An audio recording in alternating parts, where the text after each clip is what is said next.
Hey guys, tonight we are traveling back to the year 1348, a time when the world was teetering on the edge of a nightmare.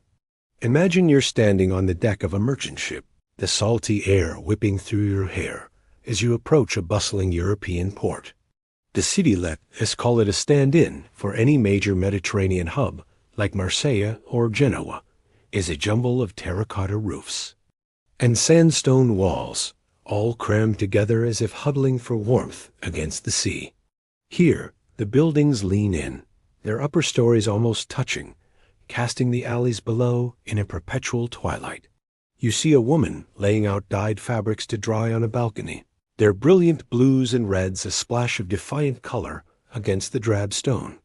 You hear the clang of a blacksmith's hammer, a steady, reassuring beat in the city's symphony. The mainstream historical fact, of course, is that this very vibrancy is what makes the city so vulnerable. These trade routes, the lifeblood of its economy, are a double-edged sword.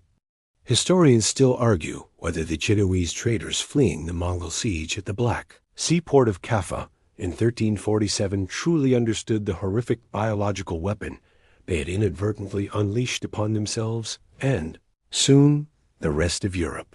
Did they know the rats scurrying in their holds were carrying more than just grain? The answer is likely no. They were just men trying to get home. The air is thick with the smoke from countless hearths and bakeries, mingling with the less appetizing smells of the open sewer trench that runs down the center of the street. You learn quickly to walk close to the walls. People empty their chamber pots from the windows above with a casual shout of "Gardy-loo." A phrase you learn the hard way is a highly considerate warning. It's a world without germ theory, where illness is a mystery attributed to bad air or miasma. In fact, many of the wealthier citizens you pass are clutching pomander small, ornate metal balls filled with ambergris, cloves, and other fragrant herbs, holding them to their noses as if they were a shield against sickness. It's the medieval equivalent of carrying a bottle of hand sanitizer, only much prettier, and, let's be honest, completely ineffective. The air changes as you get closer to the docks. The clean, sharp scent of salt gives way to something far more complex. The earthy smell of damp wood from the pier, the pungent aroma of fish being hauled from nets. The common room is warm, loud, and smells of ale and roasting meat. For a few coins, you secure a straw pallet in a shared room upstairs. It's not the Ritz, but it's a place to rest. As you settle in, listening to the muffled sounds of the city through the thin walls, there's no sense of doom. There are whispers, perhaps, tales from sailors about a terrible pestilence in the east, a sickness that strikes with black boils and swift death. But these are just stories, aren't they? Things that happen far away to other people. Here, in the heart of Christendom, life feels solid, predictable, and eternal. Tonight, the city is breathing. It is loud and alive. But it is holding its breath, and it doesn't even know it. The sweet and slightly cloying scent of spices from a nearby warehouse, and underneath it all, the ever-present, sour tang of humanity living in close quarters.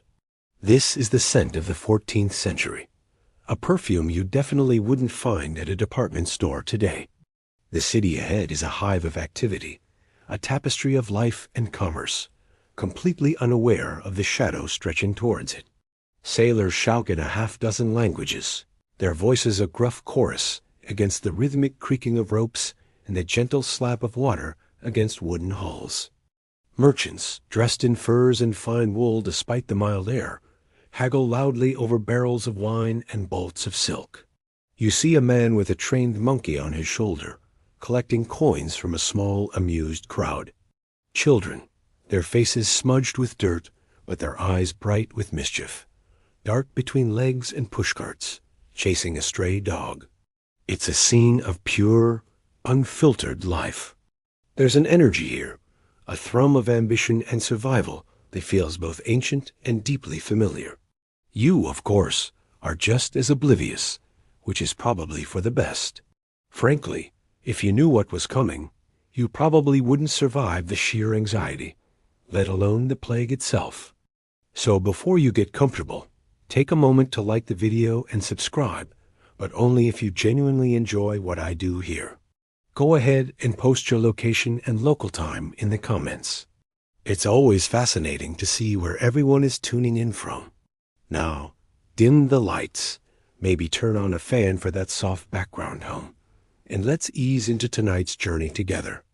The ship's horn, a deep, resonant blast from a conch shell, echoes across the water as you glide into the harbor. You step off the gangplank, your boots hitting the solid, grimy cobblestones of the wharf. The noise is almost overwhelming. You make your way from the chaotic port into the city's narrower streets. As you wander, you absorb the details of this world. You find an inn, its sign a crudely painted boar, and step inside. You wake the next morning not to the boisterous clamor of the city, but to a strange, muffled quiet. It's as if someone has thrown a thick blanket over the usual sounds of life. Down in the common room of the inn, the air is tense. The usual morning crowd of merchants and travelers is smaller, their conversations clipped and hushed. The city's physicians, armed with their theories of the four humors, are powerless. A grim replacement for the blacksmith's hammer and the merchant's call. You see them from your window, crude wooden carts piled high with the day's harvest. The sheer number of bodies overwhelms the churchyards. Priests, who at first tried to give every soul a proper Christian burial, are now among the first to die, having spent their days anointing the sick.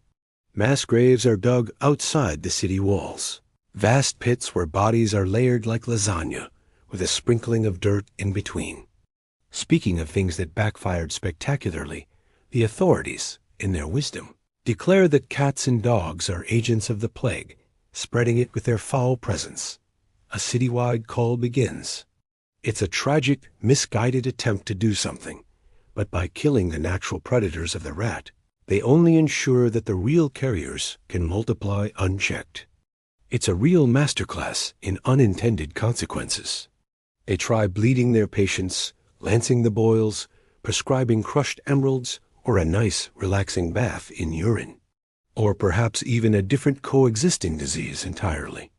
To you, huddled in the relative safety of your room, the academic distinctions don't matter. What matters is the palpable sense of a world ending. The great mortality, as the chroniclers will call it, is not just a disease.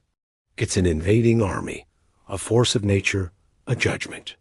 The city you arrived in, so full of life and promise, has become a tomb. And as the population dwindles and the silence in the streets deepens, something else, something even stranger, is about to stir in the shadows of the plague. It's a bit like trying to put out a forest fire with a water pistol, and about as effective.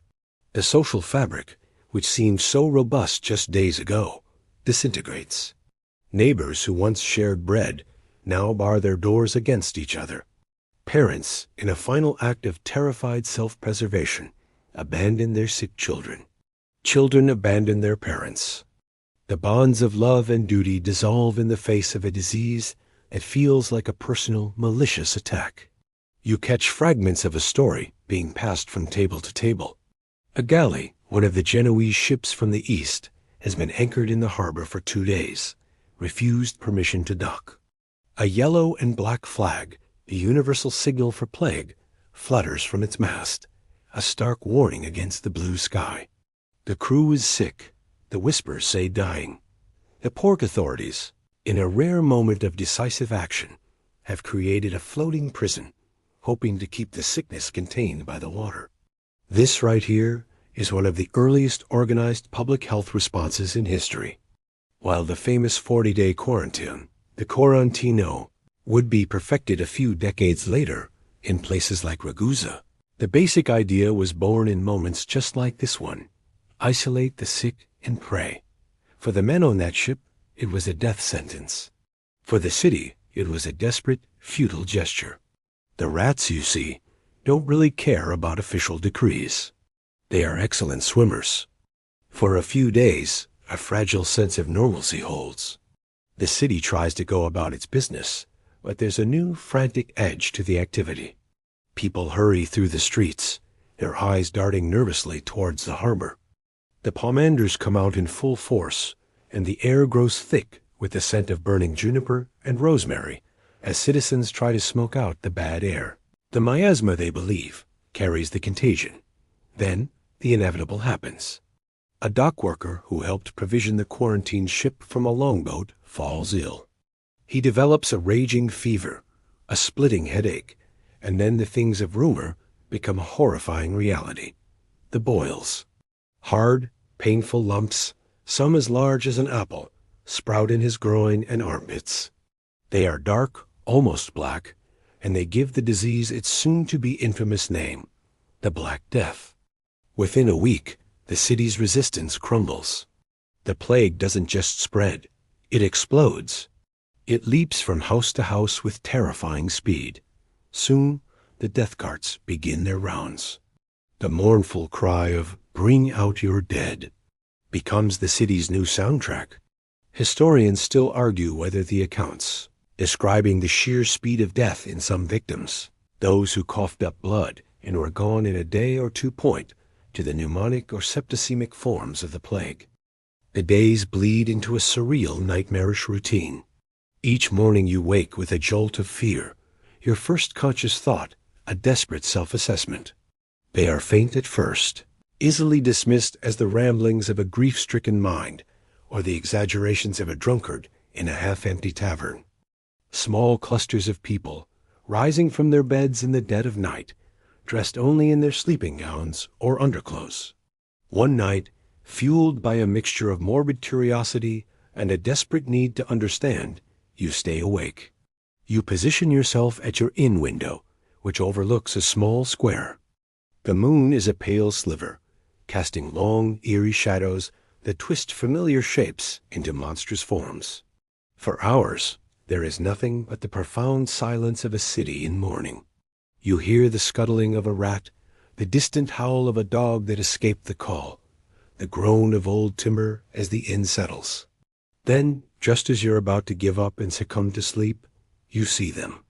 They move through the deserted streets, their steps slow and deliberate, their faces blank like porcelain masks. They don't speak. A man with a long gray beard, his nightshirt flapping around his bony ankles. A young woman, her hair unbound and streaming down her back. Were these accounts literal, or were they allegorical tales meant to describe the dazed, shell-shocked state of the survivors? The evidence is tantalizingly thin, buried under the mountains of parchment dedicated to the plague itself. But as you watch this silent, ghostly parade drift across the moonlit square and disappear into another dark alley, the distinction feels meaningless.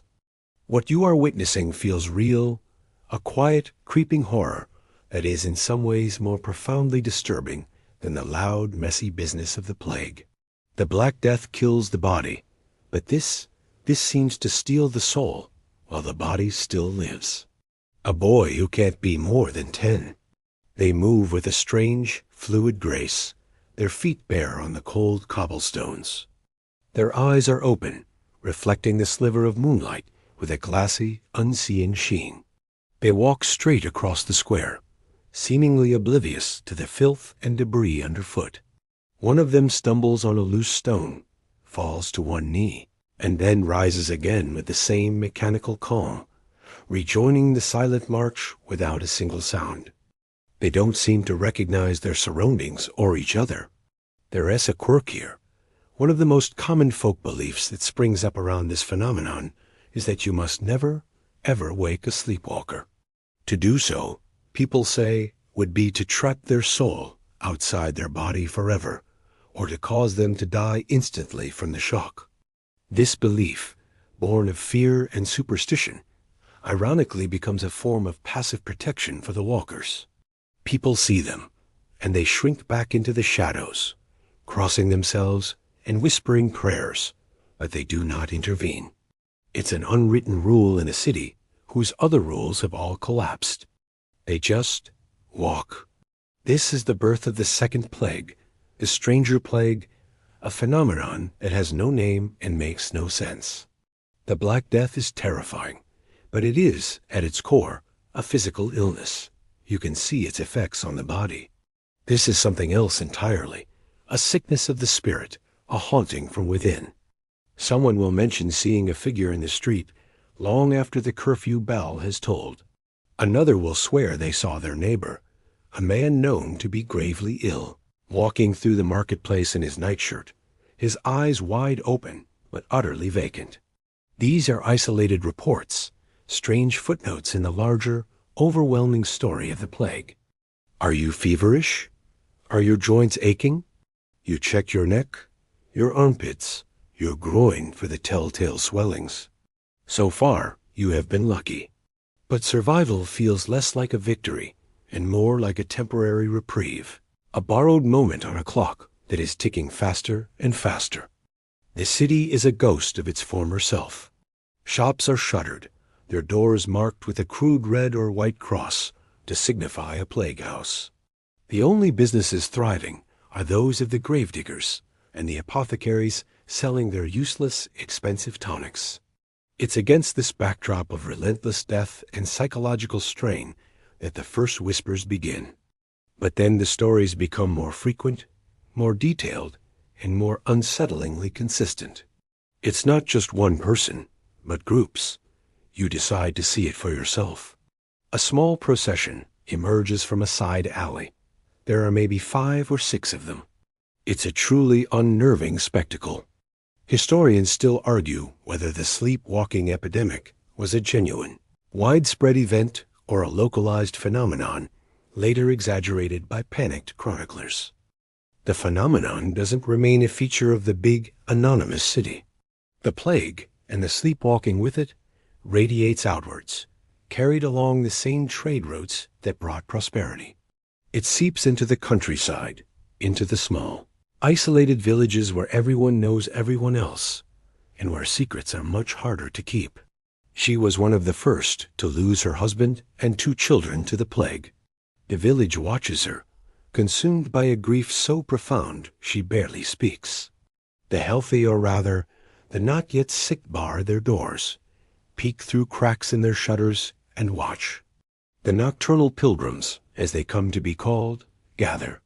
They emerge from their homes, one by one, and form a silent, shuffling line. They walk the same route every night, from the village square, past the empty market stalls, down the lane towards the church, and into the graveyard. There they disperse, each one standing over a specific grave, a silent, unmoving vigil under the moon. Then one night, the village priest, looking out from his rectory window, sees her walking through the churchyard. One account, likely apocryphal, but repeated in hushed tones, tells of a night when the walkers began to perform strange, repetitive tasks. One woman was seen endlessly smoothing the dirt on a grave with her bare hands. What you see is your community turning into a village of zombies, of living dead. These aren't monsters. They are your friends and neighbors, hollowed out by grief and some unseen malady of the mind. They are a constant walking reminder of the dual plagues that have seized your world. The plague of the body that fills the graves, and the plague of the mind that forces the survivors to visit them, night after terrifying night. A man went through the motions of sowing seeds on the barren earth of the churchyard. It's as if they were trapped in a loop, reenacting the simple, comforting chores of a life that had been stolen from them. It's a heartbreaking detail, whether true or not, because it speaks to a mind so shattered, it can only find solace in the phantom muscle memory of normalcy. Her eyes are open, her face a mask of sorrow, but she is asleep. Could a fungus on the local rye grain, like ergot, have contributed to hallucinations and altered states of consciousness? Ergotism, or St. Anthony's fire, was a known medieval affliction that could cause gangrene and psychosis. Combining that with the extreme stress of the plague could create a perfect storm for bizarre behavior. But the symptoms don't quite match. Ergotism usually involves painful convulsions and wild, frantic energy, not the slow, melancholic wandering described in the accounts of Oakhaven. She walks the path to the fresh graves of her family, where she stands for nearly an hour, motionless, before turning and walking back to her empty cottage. The priest says nothing. What is there to say? The woman is broken.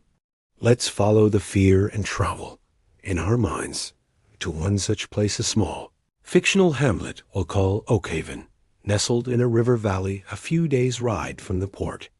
Old Man Hemlock, a reclusive woodcutter who lost his son a week prior, joins her. He emerges from his hut at the edge of the woods and walks with the same slow, somnambulistic gait towards the village center. He and Alara don't acknowledge each other. They are two solitary ghosts, sharing the same haunted space. The night after that, 3 more join the procession. A young farmer, a weaver, a teenage girl. All of them have been touched directly by the plague, having lost parents or spouses or children. It's a place that has, until now, felt insulated from the world's troubles. The biggest news in Oakhaven for the last year was when the miller's cow gave birth to twin calves.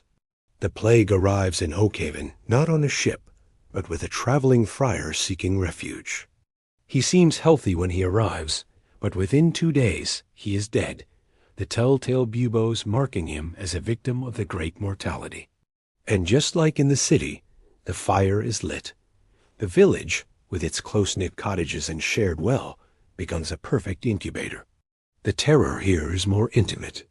In the city, the dead were anonymous strangers. Here, they are your neighbors, your friends, the people you've shared harvests and holidays with your entire life. You watch as families you've known forever are wiped out in a matter of days. And then the walking begins. At first, it's just Alara, the baker's wife. But the next night, she is not alone. Soon, it becomes a terrifying nightly ritual. As dusk falls, a palpable dread settles over Oakhaven. This is where the story gets a truly bizarre, fringe-wide twist. Historians still argue whether these collective nocturnal activities were a shared trauma response, or if there was an environmental trigger. As you imagine yourself as one of the terrified villagers, peering out into the night, the why is less important than the what. To truly grasp the horror of this creeping, silent epidemic, you need to step out of the observer-as role and into the mind of someone living it.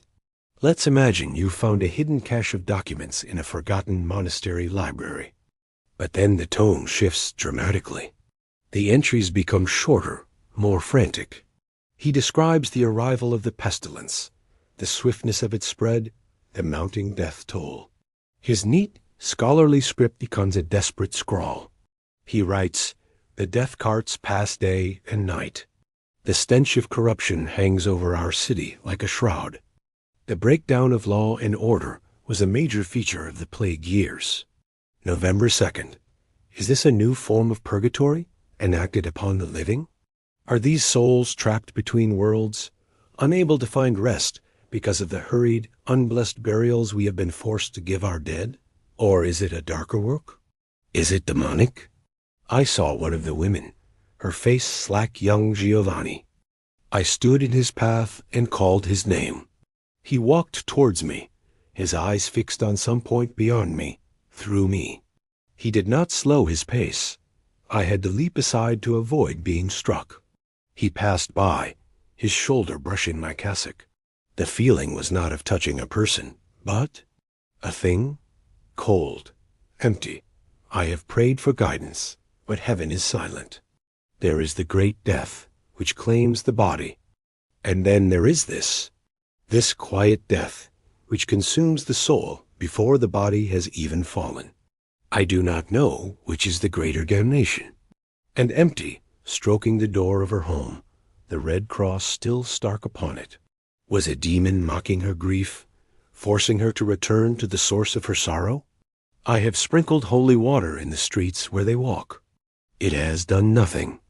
With municipal governments collapsing, city guards were often overwhelmed, deserting their posts or joining the ranks of the desperate. During times of plague and panic, the sale of blessed objects and supposed holy relics went through the roof. Was Brother Matteo seeing a genuine neurological event, or was he using the language of the supernatural to describe the profound, catatonic grief he witnessed all around him? Perhaps the sleepwalkers were simply people so traumatized they wandered in a daze, not truly asleep, but not truly awake either. As you read the final entry he makes on the subject, the distinction blurs into irrelevance. People would buy anything that offered a sliver of hope, from vials of holy water to slivers of wood purported to be from the true cross. It was a market fueled by desperation. The idea that these stoic guards would be more frightened by a few silent sleepwalkers than by violent criminals speaks volumes about the psychological impact of the phenomenon.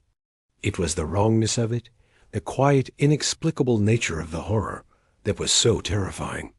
I have buried so many, I can no longer recall their faces. God has turned his face from us.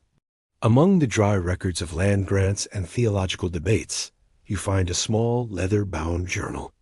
Let's read an entry, imagining his voice, tired and full of dread, whispering across the centuries. October 12th.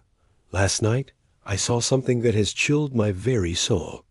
I was praying in the chapel, unable to sleep for the sounds of weeping that now never cease, when I saw a movement in the street through the high window. It was Katerina, the weaver's wife. I had given her husband his last rites only 3 days prior.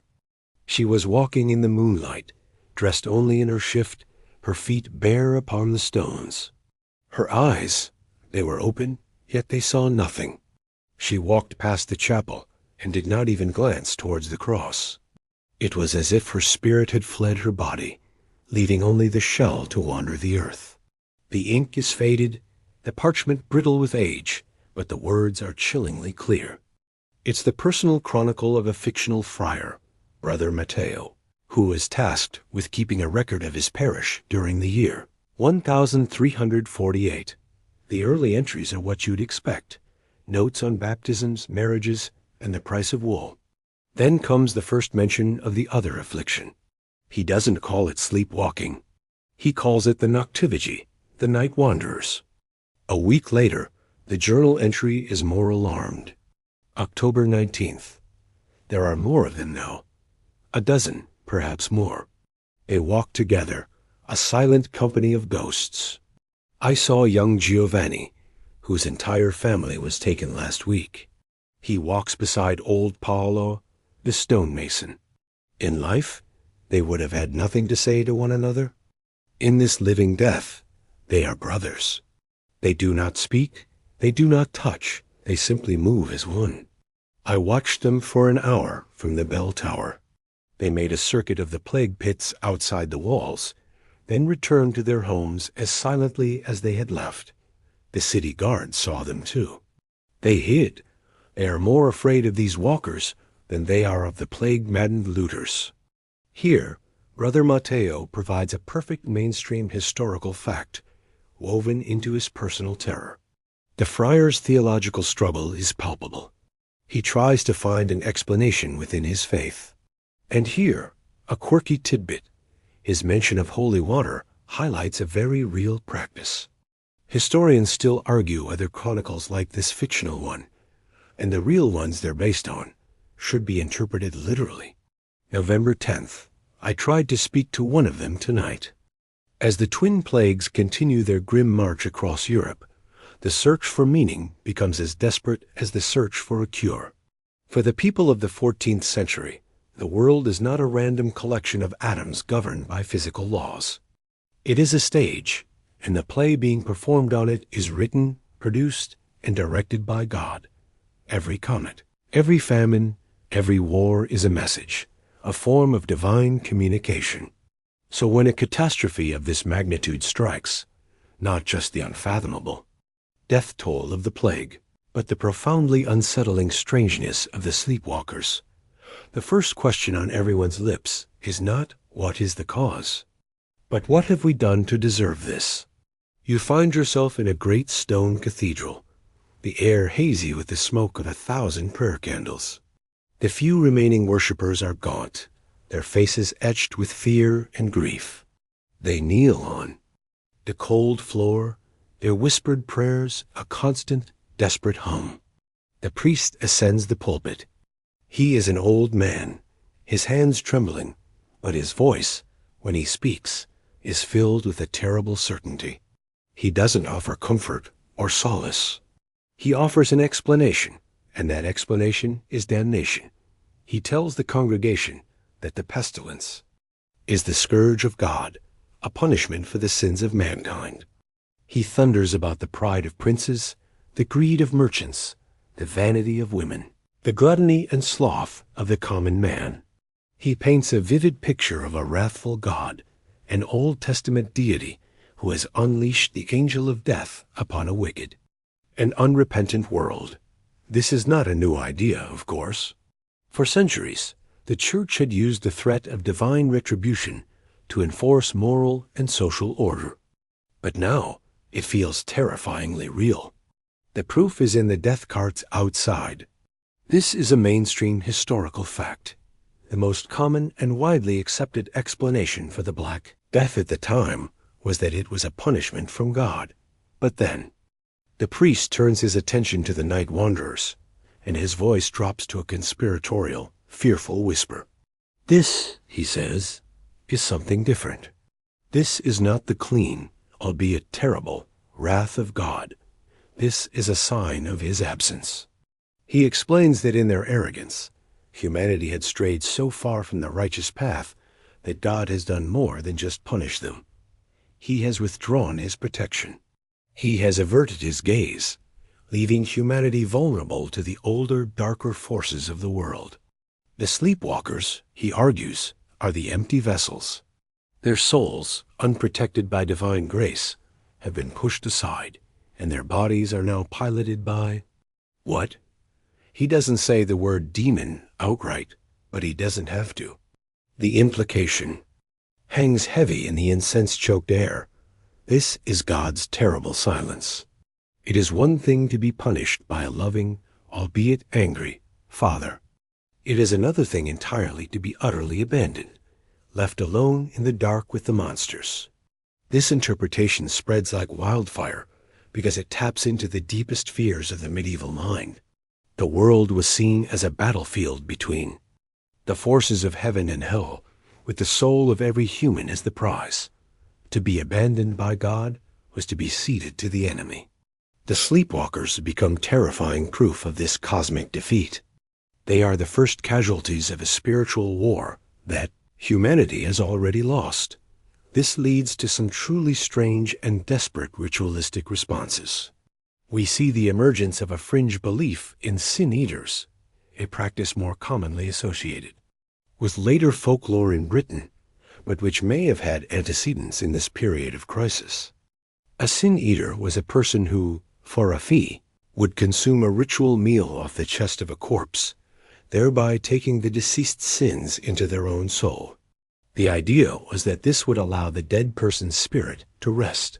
Some people begin to theorize that the night wanderers are the souls of those who died so quickly and in such great numbers that their sins went uneaten, unconfessed, and unabsolved. It's a folk remedy for a supernatural crisis, a desperate attempt to fix the spiritual machinery that seems so horribly broken. Historians still argue whether the Church's official stance actively encouraged the panic or simply reflected the pre-existing anxieties of the populace. Did priests like our fictional one in the cathedral create the fear of demonic influence, or were they just giving a theological framework to the whispered superstitions that were already bubbling up from a traumatized public? It was likely a feedback loop. The people were terrified and saw demons in the shadows. The clergy, equally terrified and lacking any other explanation, confirmed their fears from the pulpit, which in turn amplified the panic in the pews. As you leave the cathedral, the priest's words ringing in your ears, the world outside seems different. The shadows in the alleyways seem deeper, more menacing. The vacant stare of a sleepwalker is no longer just a symptom of a strange illness. It's a window into an empty room, a soul's home that has been foreclosed on by heaven and is now open to squatters from hell. The silence from the sky is the most terrifying sound of all, and in that silence, the shuffling feet of the night. Wanderers on the cobblestones sound like the slow, inexorable approach of the end of everything. The theological explanation of divine punishment, while widely accepted, doesn't offer much in the way of a solution. If God is angry, what can you, a terrified, insignificant human, do about it? The answer, for many, is simple and brutal. You must prove your piety through extreme acts of penance. You must show God that you are truly, deeply sorry. And you must do it publicly, viscerally, in a way that he and everyone else cannot possibly ignore. This impulse gives rise to one of the most striking and disturbing movements of the Black Death era. The FLAGELLANTS. You are in a town square in Central Europe, perhaps somewhere in modern-day Germany or the Low Countries. The year has turned to 1349. The plague has been raging for a full year now, and the sleepwalking phenomenon continues to haunt the nights. A strange procession is entering the town. It's not a merchant caravan or a lord's retinue. It's a column of about 200 people, mostly men, marching in double file. They are bare to the waist, their heads covered with hoods, their eyes fixed on the crucifix held aloft at the front of the procession. And they are singing. Their hymns are haunting and mournful, a droning chant that speaks of sin, death, and judgment. As they reach the center of the square, the townspeople gather to watch, a mixture of awe, fear, and morbid fascination on their faces.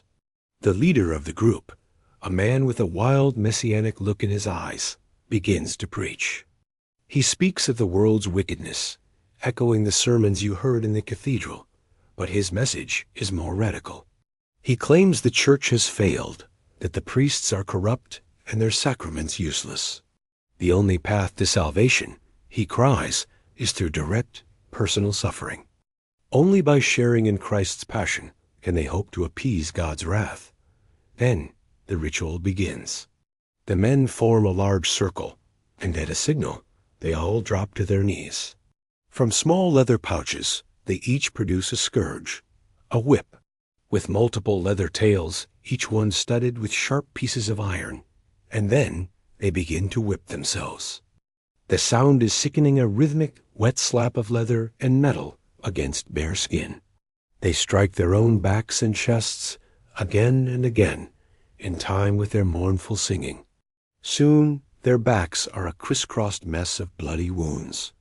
The crowd gasps. Some people weep, others fall to their knees in prayer. This is not a hidden, private act of piety. It is a gruesome public performance, designed to shock and awe. This is the historical reality of the flagellant movement, which swept across Europe in 1348 and 1349. This movement is a direct response to the feeling of powerlessness. When faced with the plague and the inexplicable sleepwalkers, people felt that the established systems, the church, the government, the medical community, had all failed. The flagellants offered an alternative, a way to take action, to do something. Their logic was simple. If we are being punished for our sins, we will punish ourselves even more harshly. We will beat the anger out of God. And here is where the flagellants intersect with our mystery. They have their own theory about the night wanderers. They see them not as demon-possessed, but as a different kind of divine sign. The sleepwalkers, in their view, are the lukewarms, the people mentioned in the book of Revelation, whom God will spit out of his mouth for being neither hot nor cold. They are the spiritually lazy, the ones who have not committed great sins, but have also not performed great acts of piety. Their wandering, soulless state is a warning to others. Choose a side. Be fervent in your faith, or be cast out into the twilight. Some flagellant preachers even claim that their own extreme penance can help save the souls of the sleepwalkers, that the blood they shed can spiritually awaken those lost in the night. This brings us to a truly quirky and unfortunate side effect of the flagellant processions. As they traveled from town to town, they were often hailed as heroes, holy men. People would rush to them, dip cloths in their blood to keep as sacred relics, and listen raptly to their sermons. One of their favorite targets for blame, aside from a generally sinful populace, were the Jewish communities. The flagellants were major instigators of pogroms, accusing Jews of poisoning the wells and causing the plague. But ironically, these holy men, marching through the countryside, were also perfect vectors for the disease itself. By gathering huge crowds in every town they visited, they helped spread the Black Death even faster and farther. They were a cure. That was, in fact, part of the disease. Historians still argue about the true nature of the flagellant movement. Was it a genuine grassroots spiritual revival, or was it a form of mass hysteria, a collective psychological breakdown driven by the trauma of the plague? Was their self-inflicted violence a calculated act of religious theater, or a manifestation of a profound, society-wide death wish? The truth is likely a messy combination of all these things. As you watch the blood fly in the town square, see in their frenzy the same desperation that drives the sleepwalkers through the night. Both are extreme responses to an unbearable reality. The night wanderers retreat into a silent internal world of grief, while the flagellants try to drown that grief in a cacophony of public pain. Both are symptoms of a world that has come completely unhinged. While the clergy debated divine abandonment and the flagellants performed their bloody theater of penance, the common folk had their own, more immediate explanations for the horrors unfolding around them. The medieval world, especially in rural areas, was still deeply steeped in folklore and pre-Christian beliefs.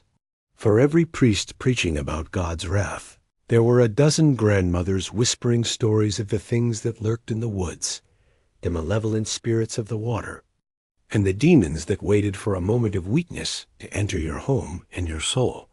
You've left the unnerving spectacle of the flagellants and have found your way back to a small village like Oakhaven, where the nightly parade of sleepwalkers continues.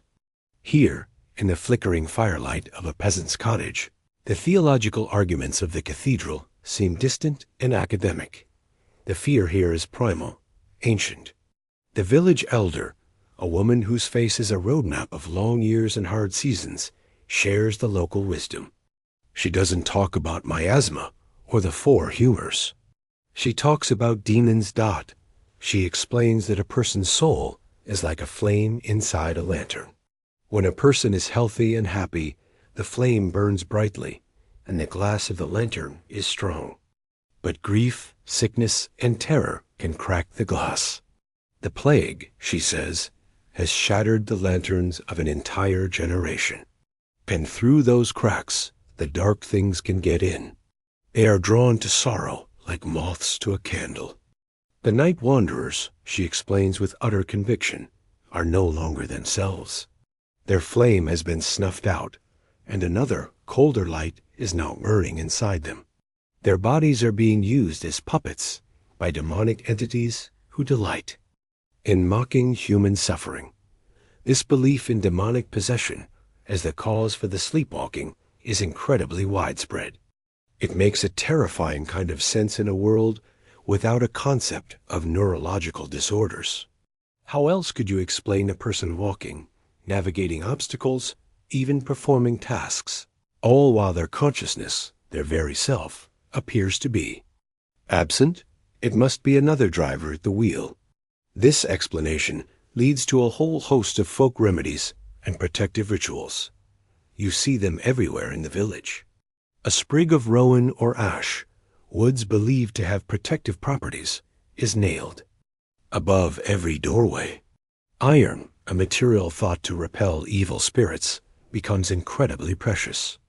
People place iron nails under their pillows or sew small iron charms into the hems of their children's clothes. Remember the old superstition about horseshoes being lucky? This is where it comes from. A horseshoe combines the protective power of iron with a crescent shape that was thought to ward off the evil eye and witches. The horseshoe over the door is a medieval, no soliciting sign for demons, but the fear of possession creates a terrible social dilemma. If your neighbor, who you've known your whole life, starts sleepwalking after their family dies, what do? The priest might say to pray for them. The village elder, however, might have a darker, more practical solution: an exorcism. What? A formal exorcism required a priest, and many of them were dead or had fled, so people turned to folk magic. They might try to smoke out the demon by burning foul-smelling herbs in the walker's home, or they might attempt to startle the possessing entity by shouting scripture or making loud noises. This, of course, runs directly contrary to the other folk belief that waking a sleepwalker could kill them. You can imagine the panicked confusion. Do we wake them and risk killing their body, or let them walk and risk their soul being lost forever? This brings us to a particularly grim and fringe aspect of this belief system: the changeling myth. Traditionally, the changeling story was about fairies stealing a human baby and leaving a sickly, magical creature in its place. During the plague years, this myth was adapted. People began to whisper that the sleepwalkers weren't just possessed. They had been fully replaced. The person they knew was gone, and the thing walking around in their skin was a demon, a goblin, or some other malevolent fey creature, simply wearing their loved one's face. This was a psychologically convenient, if horrifying, belief. It allowed people to distance themselves from the tragedy. That's not my wife, my son, my neighbor walking in the night. It's a monster. This belief could, in the most extreme cases, justify violence against the sleepwalkers, recasting a desperate act of cruelty as a necessary act of spiritual defense. Historians still argue about the extent to which these folk beliefs were a genuine, competing worldview against the church, or if they were more of a syncretic blend, where Christian theology and older pagan superstitions mixed together. In the mind of the average peasant, there was likely no contradiction. God was in his heaven, and the devil was in the details. But there were also tree spirits in the woods and goblins in the well, and you had to take precautions against all of them. The world was simply a much more crowded and spiritually dangerous place. As you sit in that cottage, the fire casting dancing shadows on the wattle and daub walls, you understand that this explanation, as frightening as it is, offers a strange kind of comfort. The idea of a random, meaningless sickness of the brain is, in some ways, more terrifying than a world full of demons. Demons, at least, are a known enemy. They have rules. They have weaknesses. They can be fought with iron and rowan and prayer. A disease that simply erases a person's mind for no reason? There's no fighting that. There's just the cold, silent horror of the void. The demonic explanation, for all its terror, populates that void with a familiar foe. While folk wisdom pointed its finger at demons and the church lamented a silent God, there were others who sought a more corporeal explanation, not a scientific one in our modern sense. Of course, the scientific method is still centuries away. But there was a growing sense among some observers that the two plagues, the one of the body and the one of the mind, were not separate afflictions. They had to be connected. What if the disease that ravaged the flesh was also poisoning the soul? Or, to put it in their terms, what if the pestilence was also an infection of the mind?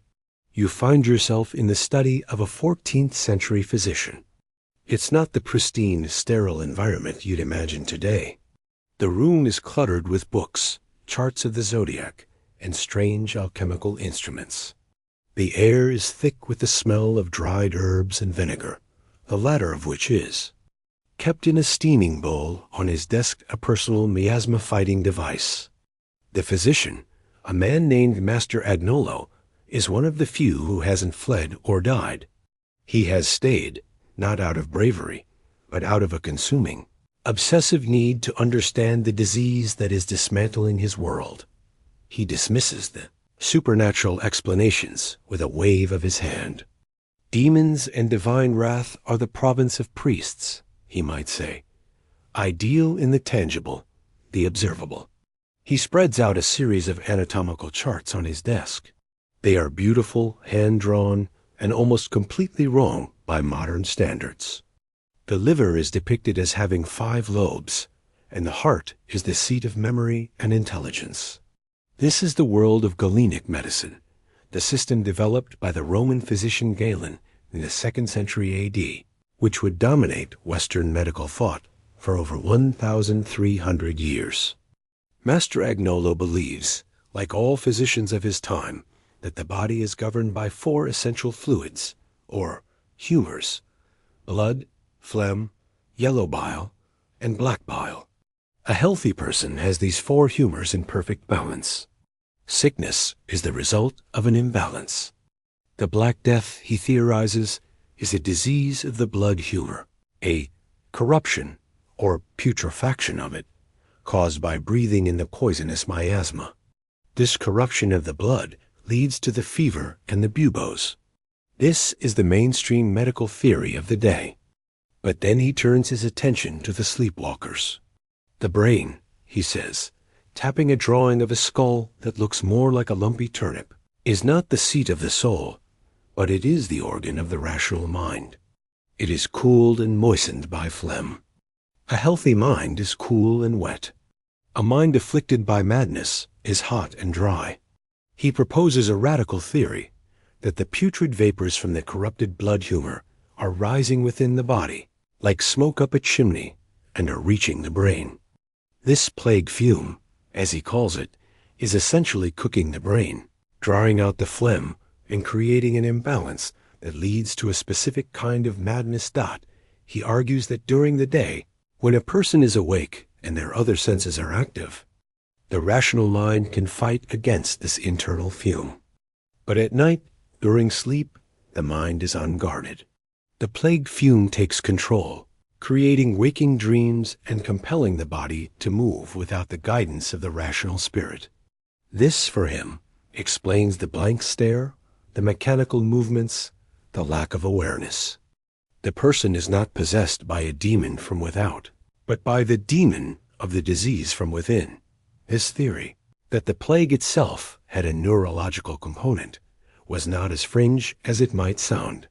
While the specific mechanism of brain fume is fanciful, medieval doctors were astute observers of symptoms. They saw madness, delirium, and stupor in many of their patients. A famous medieval medical text, the Tacuina Salitatis, or Tables of Health, meticulously details how various foods, activities, and environmental factors could affect the humors, and by extension, mental states.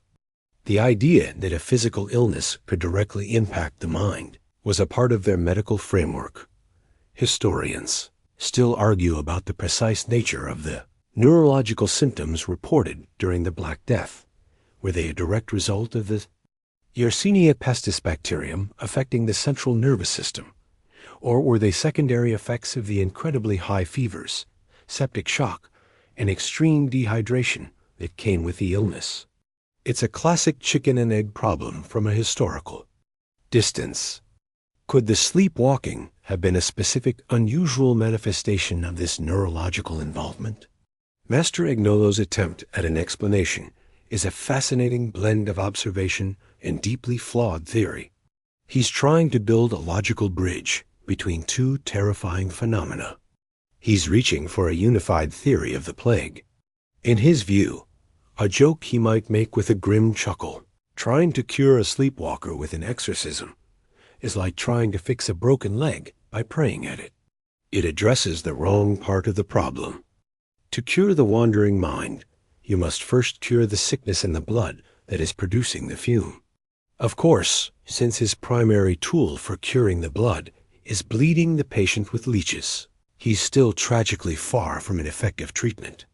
Still, in his cluttered, vinegar-scented study, You are witnessing a crucial step, the attempt to drag the mystery of the sleepwalking epidemic out of the realm of the supernatural and into the world of physical cause and effect.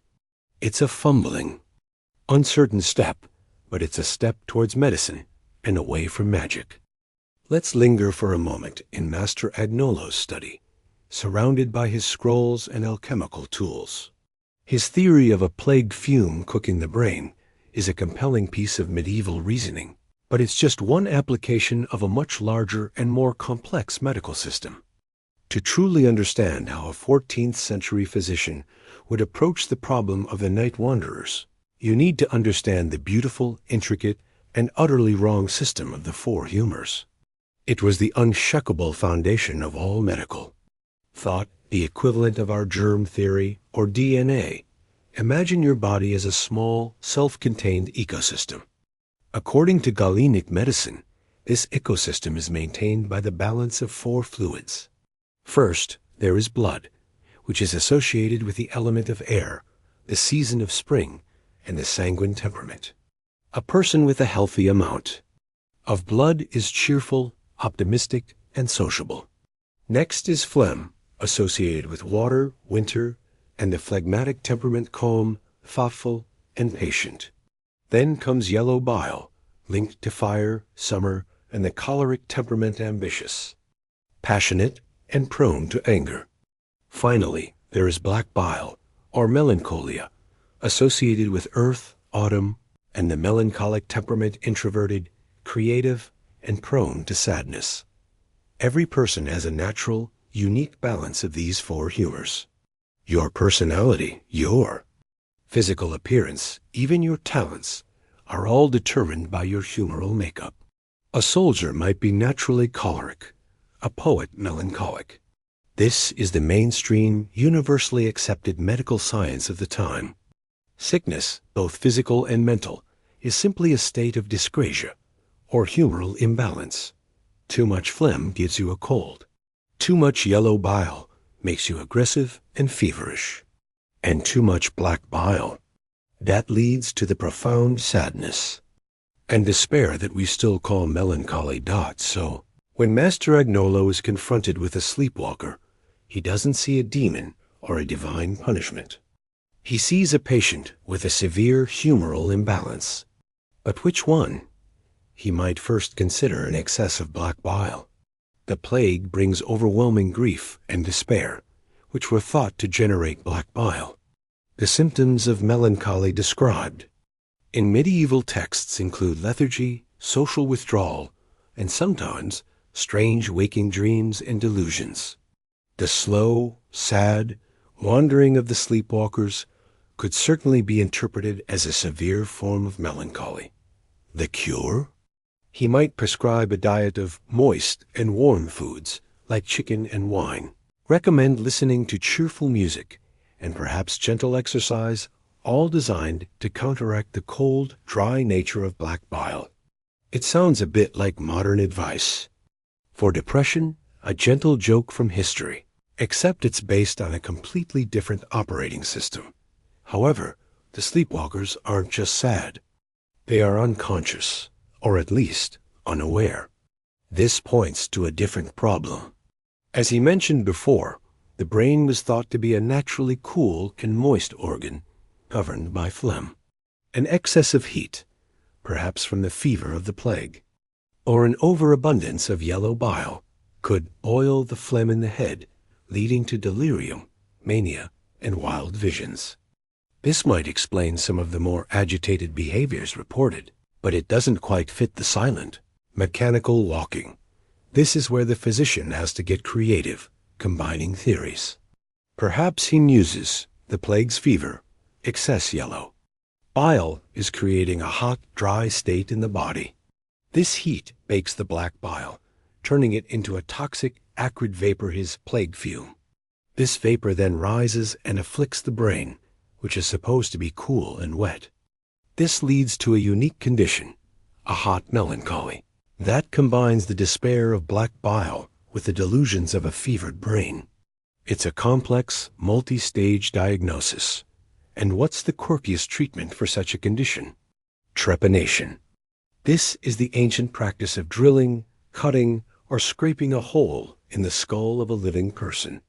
While sometimes used to relieve pressure from a physical head injury, it was also employed as a treatment for madness, epilepsy, and persistent headaches.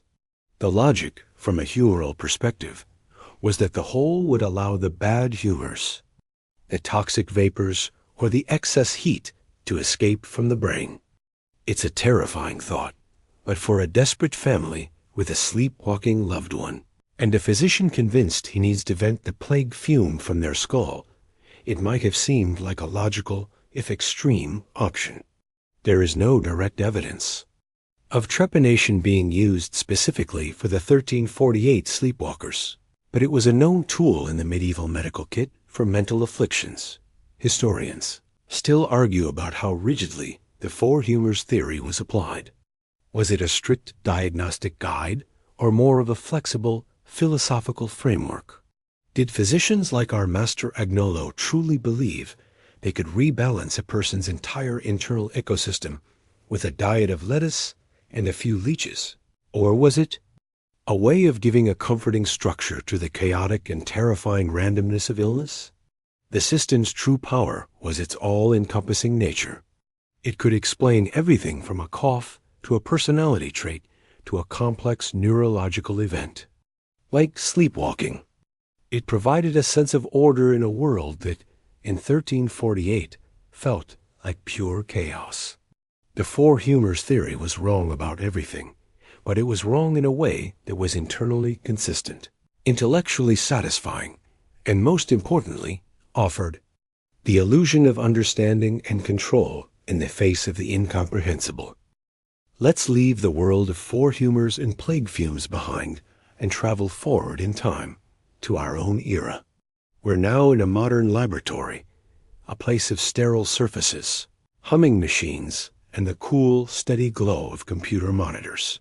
We're going to put the sleepwalking epidemic of 1348 under a 21st century microscope, armed with knowledge that Master Agnolo could only dream of.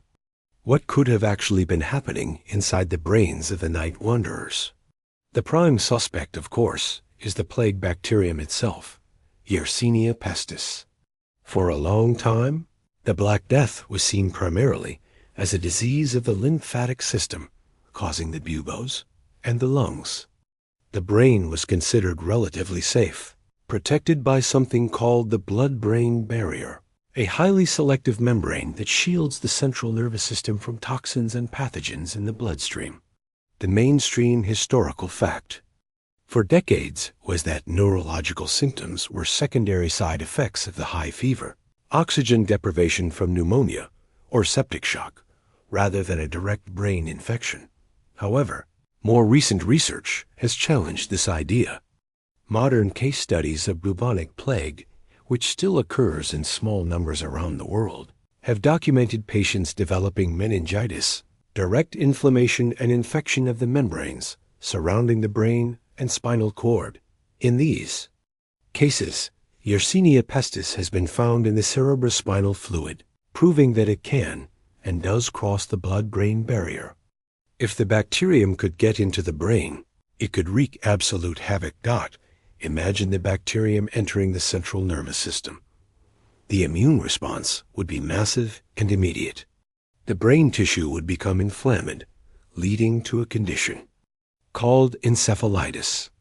This inflammation can cause a terrifying buffet of neurological symptoms: severe headaches, confusion, personality changes, seizures, hallucinations, and motor control problems. And crucially, it can profoundly disrupt the sleep-wake cycle. The brain's delicate chemistry, which governs our transitions from wakefulness to NREM sleep to MEM sleep, would be thrown into chaos. This brings us to the core of the mystery. Could a Yersinia pestis brain infection specifically cause somnambulism or sleepwalking? Here we venture into more speculative territory, but it's plausible. Sleepwalking occurs during NREM, non-rapid eye movement sleep, the deepest stage of our sleep cycle. It's a hybrid state where parts of the brain responsible for motor control are awake, while the parts responsible for conscious awareness and memory formation remain asleep. An infection inflaming key areas of the brain, like the thalamus, which acts as a sensory relay station, or the brainstem, which regulates basic functions like wakefulness, could easily trigger this kind of dissociation. Think of it like a faulty switchboard in the brain. The infection could cause a short circuit, activating the motor cortex while leaving the prefrontal cortex, the seat of our consciousness, offline. The result? A body that can get up, walk, navigate around furniture, and even perform simple, repetitive tasks, all while the person is still fast asleep. The blank, glassy-eyed stare of the night wanderers described in the chronicles is perfectly consistent with modern-day sleepwalking. The eyes are open to receive sensory input for navigation, but the brain isn't processing that input in a conscious way. Here's a quirky, modern tidbit to consider. We know that certain medications and infections today can trigger parasomnias, the category of sleep disorders that includes sleepwalking. For instance, high fevers, especially in children, are a well-known trigger for night terrors and sleepwalking. Certain sedatives can also induce it.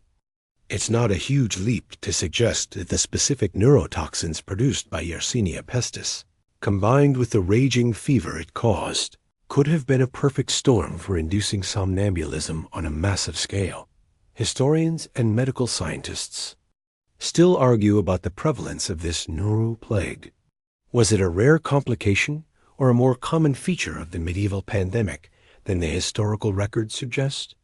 The strain of Yersinia pestis that caused the Black Death may have been different, perhaps more neurotropic, likely to affect the nervous system than the strains that exist today. Without physical evidence, like preserved brain tissue from Alcon, 1348 victim, it's impossible to say for sure, but the hypothesis is tantalizing. It provides a single, elegant biological explanation for the twin plagues. It wasn't God's wrath or demonic possession. It wasn't even a separate psychological phenomenon. It was all the same enemy. The plague didn't just attack the body. It launched a direct assault on the brain.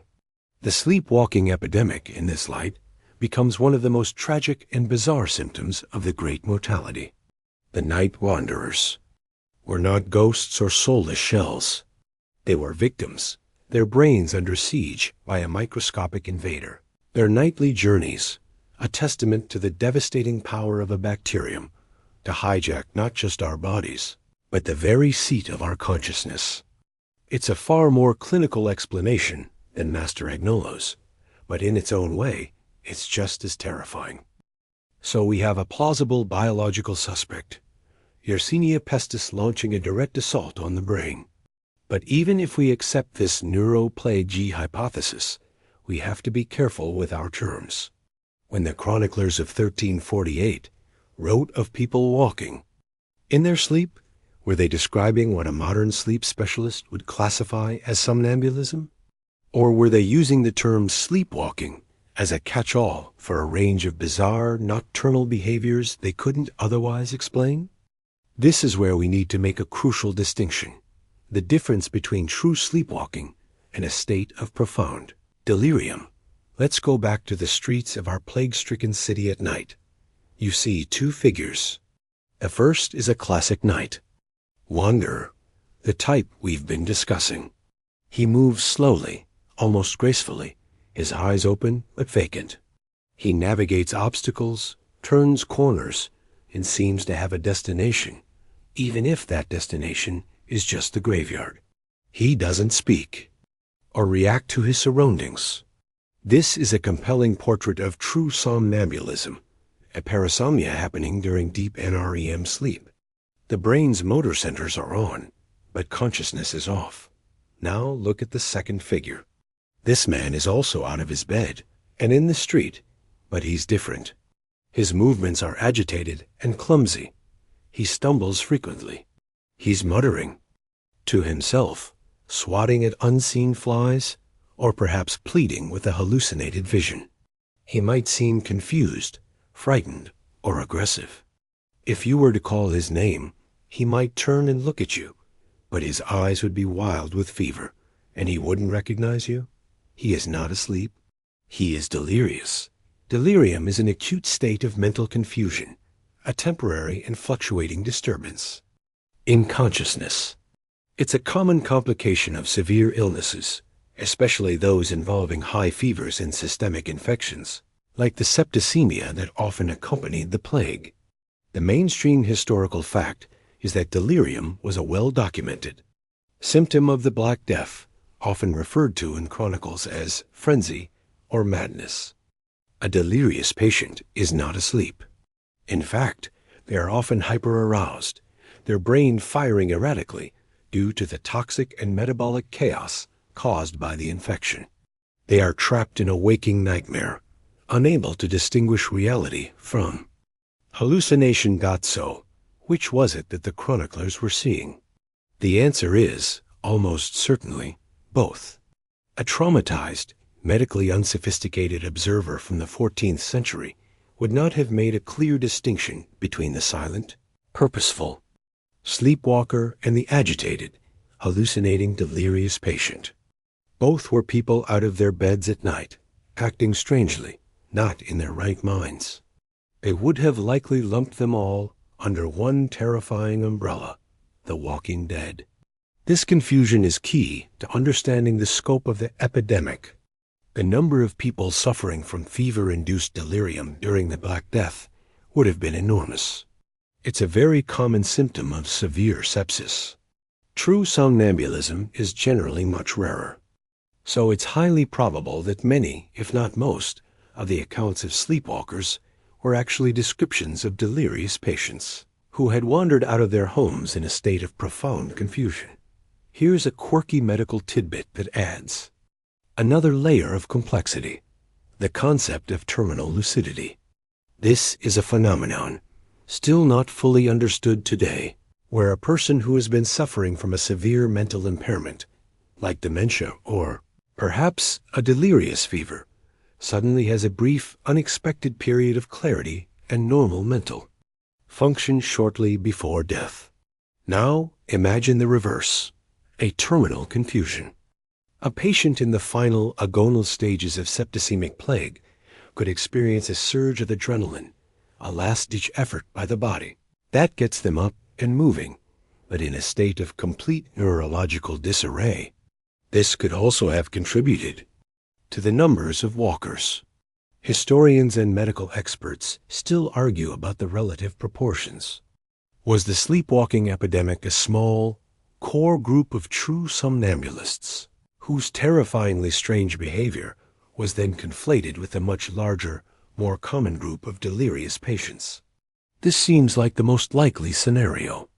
The true sleepwalkers would have been the star players of the horror show, their quiet, ghostly movements being so profoundly unnatural that they captured the imagination and the fear of the populace.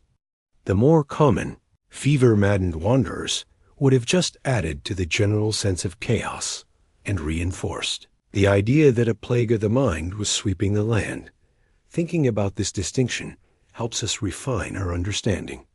The silent, mechanical walkers point towards a specific, deep sleep neurological event, possibly triggered by a direct brain infection. The agitated, confused wanderers point towards a more general, systemic reaction to overwhelming illness. Both are horrifying. Both involve a loss of self. But they are different medical states. The tragedy is that for the people of 1348, this distinction was invisible. All they saw was their world dissolving into a nightmare, with the lines between life and death, sleeping and waking, sanity and madness, had been completely erased. The night was filled with shambling figures, and it didn't much matter if their brains were asleep or on fire. They were lost either way. Having sifted through the possibilities of neuroplague and delirium, let's step fully into the modern world and try to slap a formal diagnosis on the ghosts of 1348. If a patient presented today with the symptoms described in the more specific chronicles rising from deep sleep, walking, performing complex behaviors. With no memory of the event afterwards, they would be diagnosed with a parasomnia, specifically non-rapid eye movement, NREM, sleep arousal disorder, more commonly known as somnambulism or sleepwalking. Today, sleepwalking is a recognized and relatively well-understood medical condition. It's not a sign of demonic possession or a plague fume in the brain. The mainstream medical fact is that it's a disorder of arousal, a glitch in the transition between deep NREM sleep and full wakefulness. For some reason, the brain gets stuck in a hybrid state. The motor cortex is awake enough to direct the body to move, but the prefrontal cortex and other higher cognitive areas remain asleep, meaning consciousness, judgment, and memory encoding are offline. Comparing the modern understanding to the events of 1348 reveals some fascinating parallels and stark contrasts. First, the triggers. Today, we know that sleepwalking can be genetic. It often runs in families. But it can also be triggered by external factors. The biggest ones? Sleep deprivation, severe stress, and fever. The entire population of Europe in 1348 was living through a perfect storm of all three. Sleep would have been fragmented and poor due to fear, grief, and the constant sounds of death. Stress levels were, to put it mildly, off the charts. And fever was, of course, a primary symptom of the plague itself. So the underlying conditions were ripe for an epidemic of sleepwalking, even without a direct brain infection. The plague created the ideal environment to push anyone with a predisposition for parasomnia over the edge. The behaviors described in the medieval accounts are also eerily similar to modern cases. Today, sleepwalkers have been known to get dressed, eat food, unlock doors, and even drive cars, all while completely asleep. The idea of the night wanderers walking a specific route to the graveyard every night seems plausible in this context. Sleepwalking behaviors are often semi-purposeful and can involve reenacting familiar routines. For a population consumed by death and grief, what could be a more grimly familiar routine to reenact than the journey to the grave? It's like the brain, in its sleeping state, gets stuck on a loop of the most dominant, traumatic theme of waking life. However, there's a huge difference in how we perceive the sleepwalker. In 1348, they were seen as terrifying, as other, a soulless shell, a ghost, a monster. Today, we see a sleepwalker as a person with a medical condition who needs to be protected from harm. We don't shrink away in fear. We gently guide them back to bed. This shift from supernatural horror to medical concern is one of the great triumphs of scientific progress. That old wives' tale about it being dangerous to wake a sleepwalker?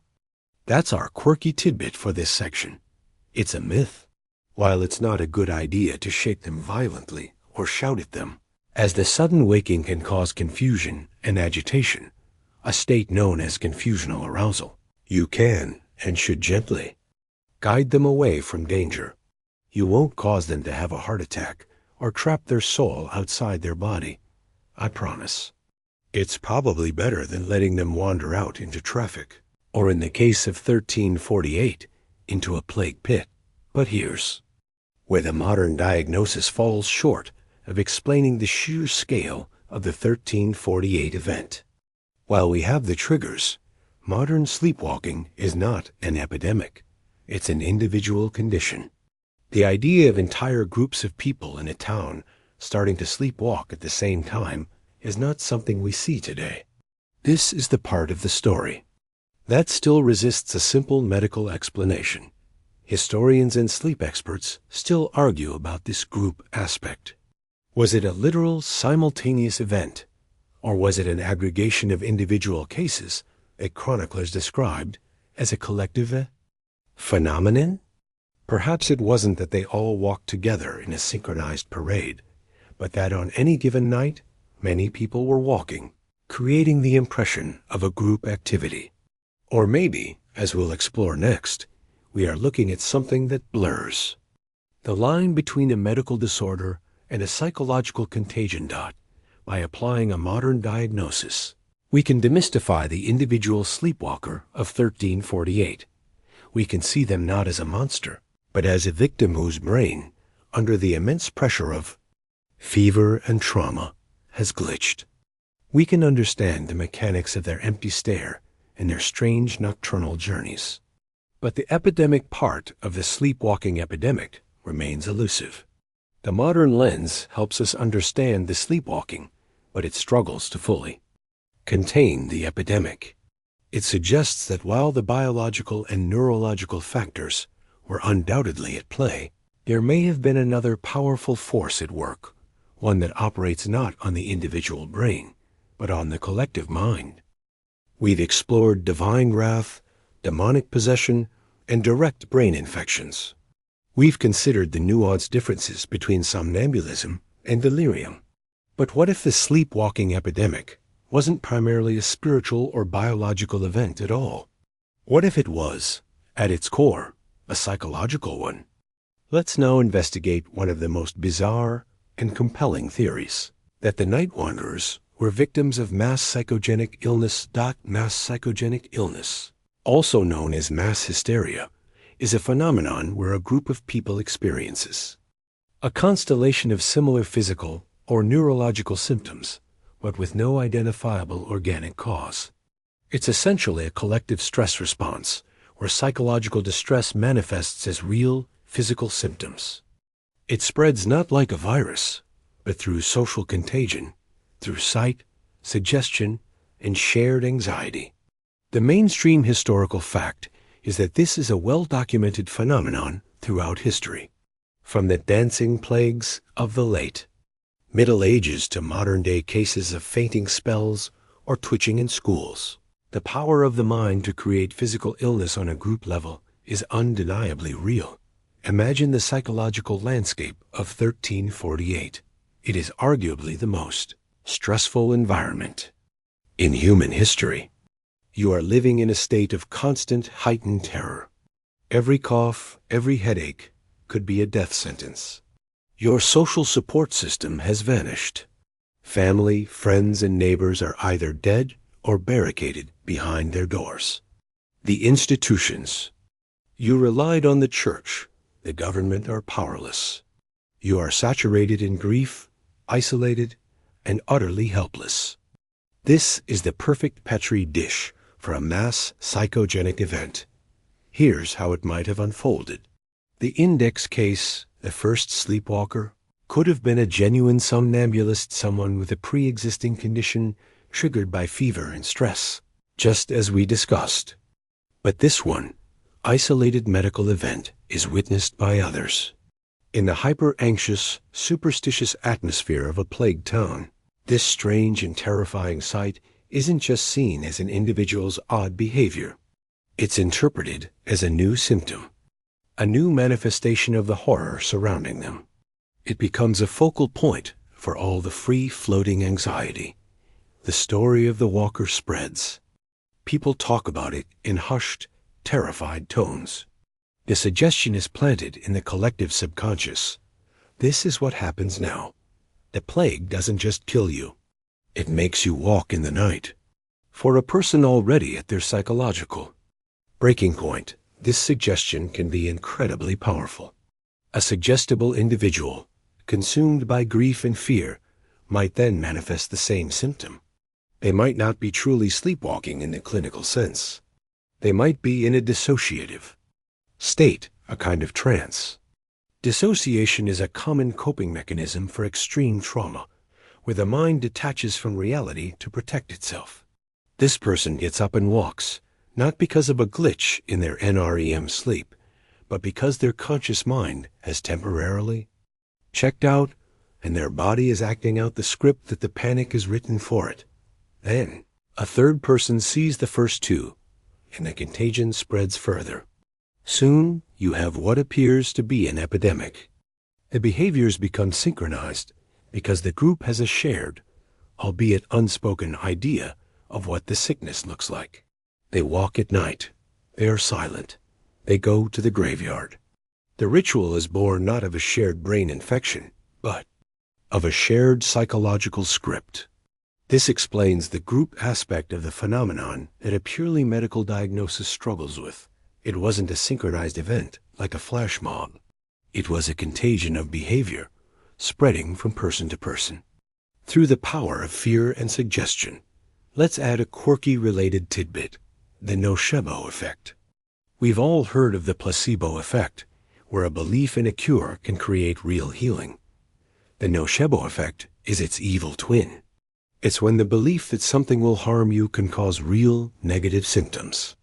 If an entire community comes to believe that overwhelming grief will cause you to rise from your bed and walk as a soulless automaton, that powerful negative belief can become a self-fulfilling prophecy for its most traumatized and suggestible members.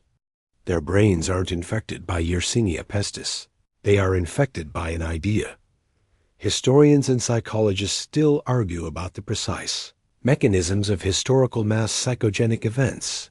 Is it pure suggestion, or is there an underlying, undiagnosed, environmental or biological trigger that is then amplified and shaped by group psychology? In the case of the 1348 epidemic, the answer is likely all of the above. You have the very real biological stressor of the plague, causing fever, delirium, and possibly true somnambulism in some. This acts as the seed. Then, the incredibly fertile soil of mass trauma and fear allows that seed to grow into a full-blown psychological contagion, which shapes the behavior and spreads it through the population. This theory is unsettling in a different way from the others. It's not about demons or bacteria, but about the terrifying power of our own minds. It suggests that our reality is more fragile than we think, that a collective belief, powered by enough fear, can reshape behavior and create a shared nightmare. The night wanderers, in this light, were not possessed or sick in a conventional way. They were trapped. They were casualties of a psychological war, their bodies hijacked not by a demon, but by the sheer, overwhelming force of collective terror. So we're left with this compelling but unsettling possibility of a psychological contagion, a mass hysteria spreading through a traumatized population. But this raises a critical question. If this phenomenon, whether it was biological, psychological, or a terrifying mix of both, was so widespread and so profoundly strange, why isn't it a bigger deal in our history books? Why aren't there entire libraries filled with detailed clinical accounts of the great sleepwalking epidemic of 1348? Why does it feel like a historical footnote, a ghost story we have to piece together from whispers and fragments?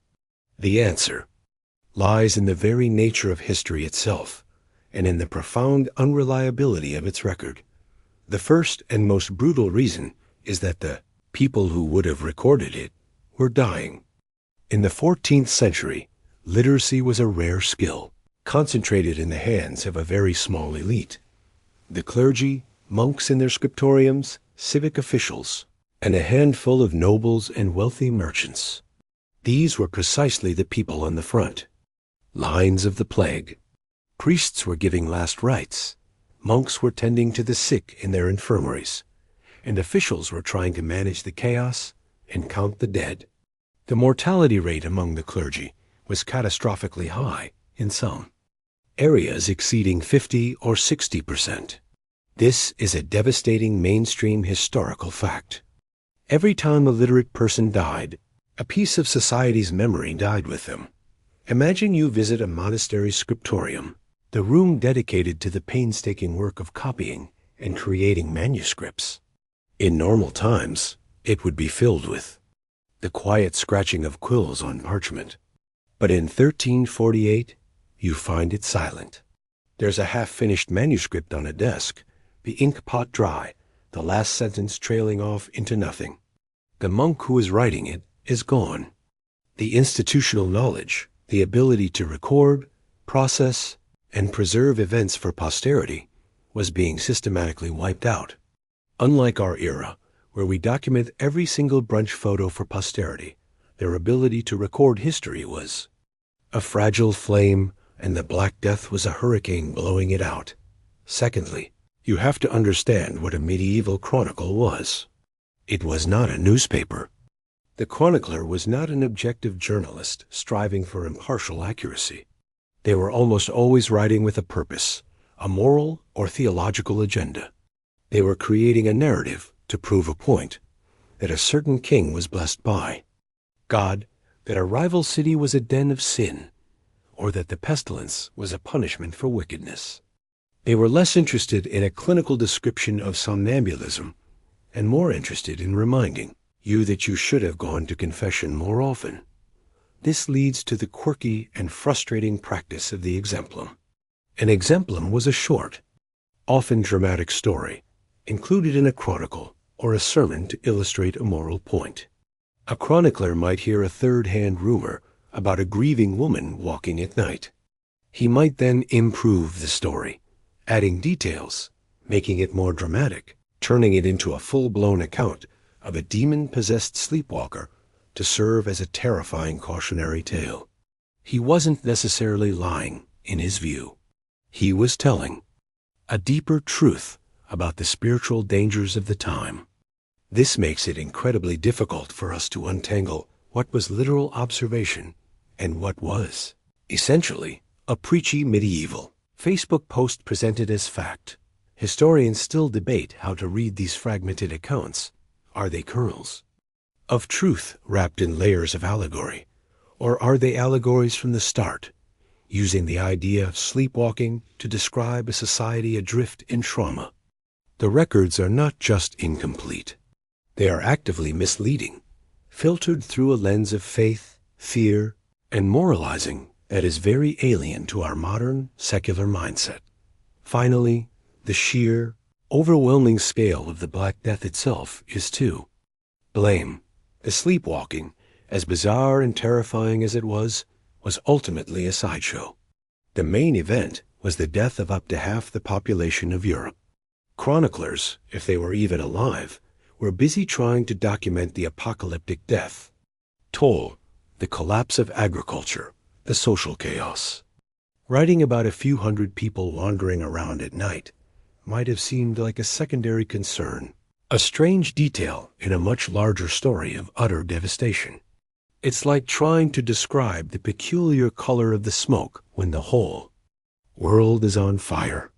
The primary catastrophe consumes all the narrative bandwidth, pushing the stranger, smaller mysteries into the margins of history, where they become faint, unreliable whispers. The mystery of the sleepwalking epidemic survives, precisely because the records failed. The gaps in the story are what make it so haunting. And so, the story of the night wanderers was destined to become a ghost story, precisely because the ink and the memories were drying up. But even if every chronicler had survived, armed with a lifetime supply of parchment and a modern dedication to objective fact, the sleepwalking epidemic would have likely still faded from the historical foreground.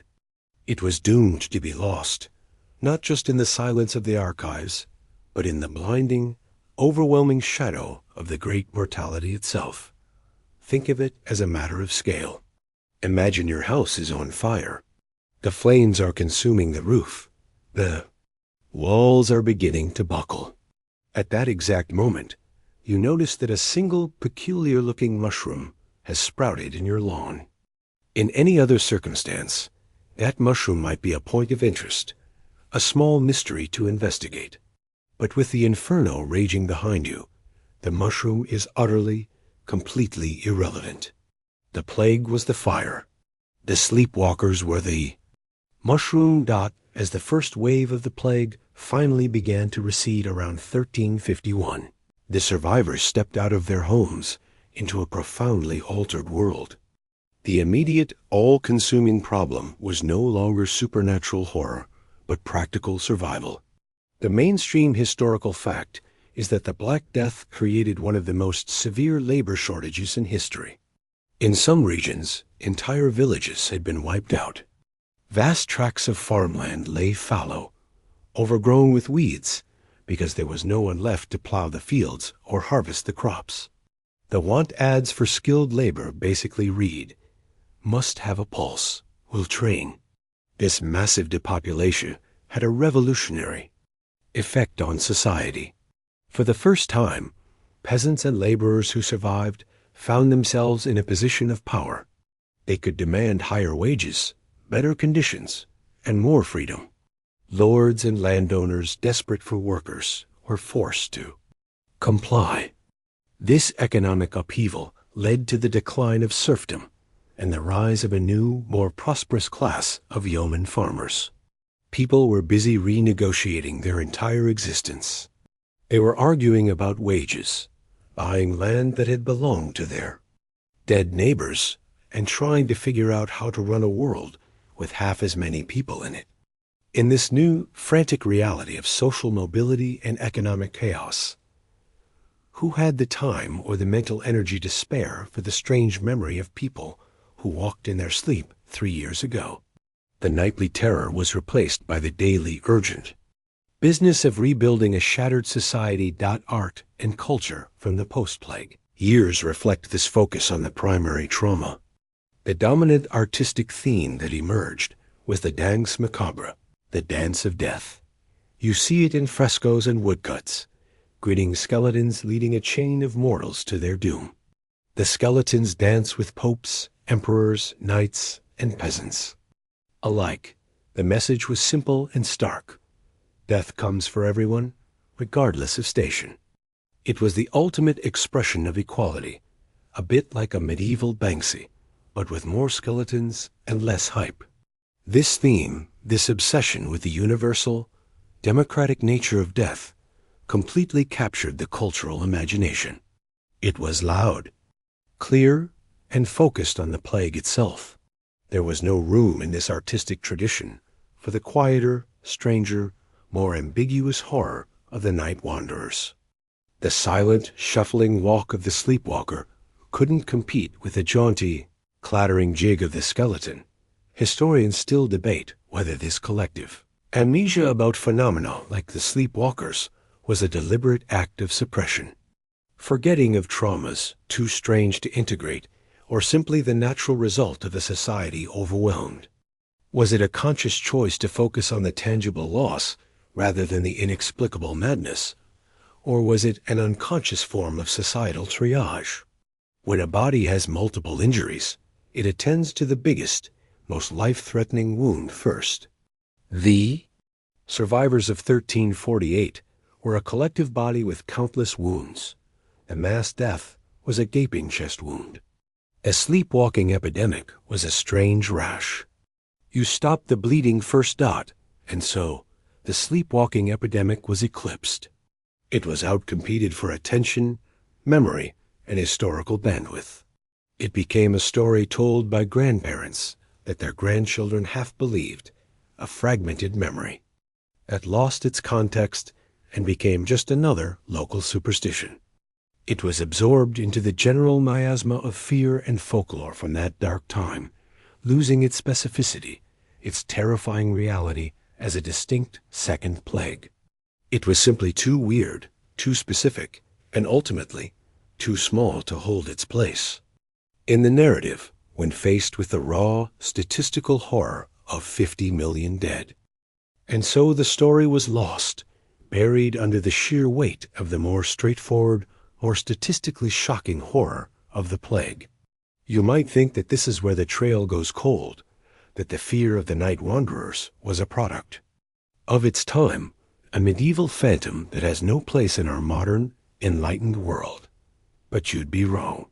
The phenomenon itself might have vanished, but the specific type of fear it generated, that cold, creeping dread that comes from witnessing something that breaks all the known rules of reality, is not a historical artifact.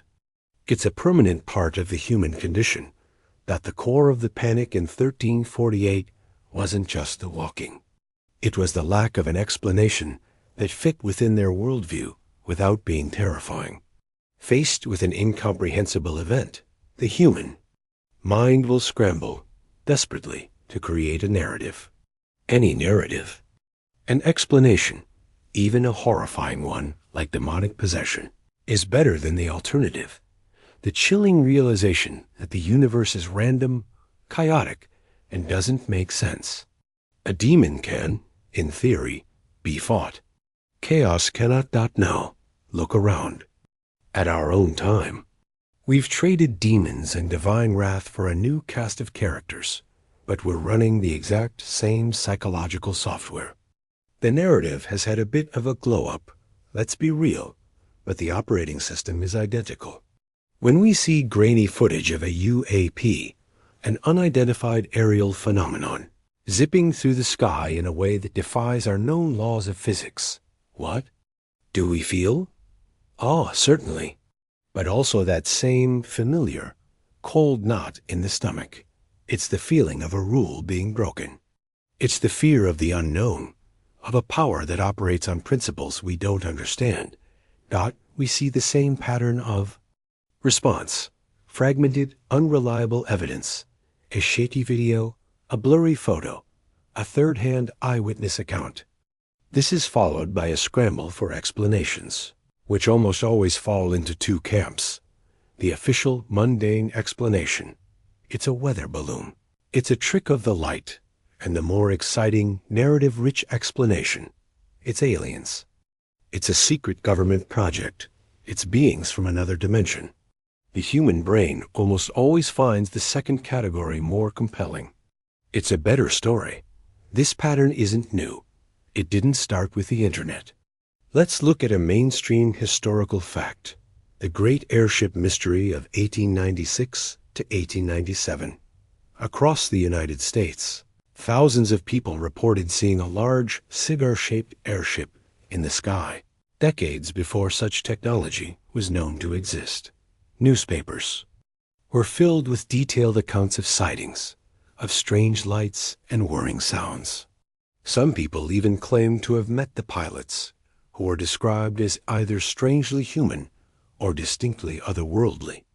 It was a mass panic and a mass fascination, a 19th century version of the sleepwalking epidemic, with a mysterious airship playing the role of the night wanderer. Here we can find a truly quirky tidbit that connects the past and present. Many modern alien abduction narratives share a disturbing theme with the sleepwalker accounts: a loss of autonomy and consciousness. Abductees often report periods of missing time and a sense of being a passive observer while their bodies are manipulated by non-human entities. This echoes the experience of the sleepwalker, a body moving without the mind's consent, a self temporarily erased. It speaks to a deep, primal fear of losing control over our own bodies and minds. Sociologists and psychologists still debate whether modern panics, from UFO sightings to conspiracy theories about new technologies, are primarily driven by media amplification, or if they are expressions of pre-existing social anxieties that are simply looking for a story to latch onto. Is it the internet creating the fear, or is the fear already there, and the internet just provides a convenient and often very weird explanation? Just like the peasant in 1348, the modern citizen scrolling through their phone is trying to make sense of a world that often feels chaotic and threatening. Blaming a strange new illness on a 5G tower, for instance, is a way of replacing a random, invisible threat with a tangible enemy. It's the 21st century equivalent of nailing an iron horseshoe to your door. It's an illusion of control. The night wanderers were the ultimate unexplained phenomenon of their time. They were the grainy footage, the pilot's contradictory testimony, the official denial. They represented a fundamental break in reality, and the human mind rushed to fill that break with stories of God, demons, and corrupted humors. We still tell those stories. We just tell them with a different vocabulary. The fear of the dark hasn't gone away. We just have brighter flashlights and better cameras, capturing the shadows with all the high-definition clarity we've all come to expect from UFO footage. So here we are, at the end of our long, strange journey back to the 14th century and back again. We've walked the moonlit streets of plague-ridden cities, listened to the desperate whispers of chroniclers, and peered through the lens of modern science. We've seen how a single terrifying phenomenon can be refracted through the prisms of faith, folklore, medicine, and psychology, creating a dozen different competing realities. We've woken from the nightmare of 1348, but what have we brought? Back with us into the light? The most important takeaway is a simple one. History is not just a collection of dates and facts. It's a mystery, an unsolved case file filled with incomplete evidence, biased witnesses, and tantalizing clues that lead to more questions than answers. The story of the sleepwalking epidemic is a perfect example. We will likely never know for certain what caused it. Was it a neurological complication of the plague? A mass psychogenic illness? A cultural misunderstanding of delirium? The most honest answer is probably yes. It was likely a messy, horrifying cocktail of all these things, a perfect storm of biological, psychological, and social factors that could only have happened in that specific, terrible moment in time. Not to embrace history is to embrace this uncertainty. It requires critical thinking. It means learning to read between the lines of a medieval chronicle, to understand the authors, biases, and the cultural context in which they were writing. It means questioning the simple, easy answers and being comfortable with the complex, ambiguous ones.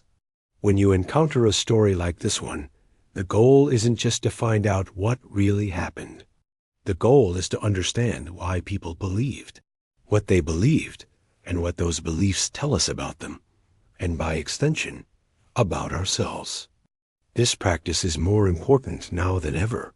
In an age of information overload and digital deception, the ability to critically evaluate a source, to understand an agenda, and to distinguish a credible account from an exemplum designed to scare you is a fundamental survival skill.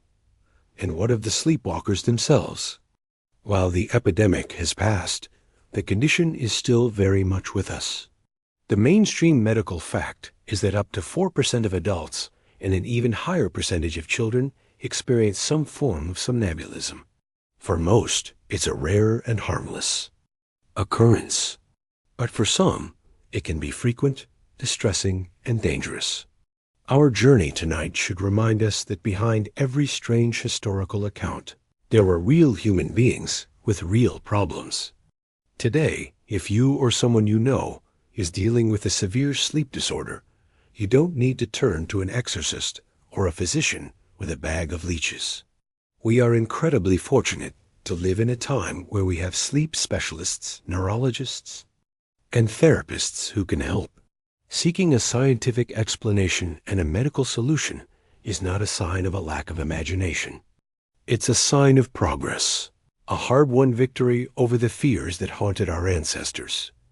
The story of 1348 is a stark reminder of how fragile we are, how quickly our societies, our certainties, and even our own minds can be dismantled by a force we don't understand.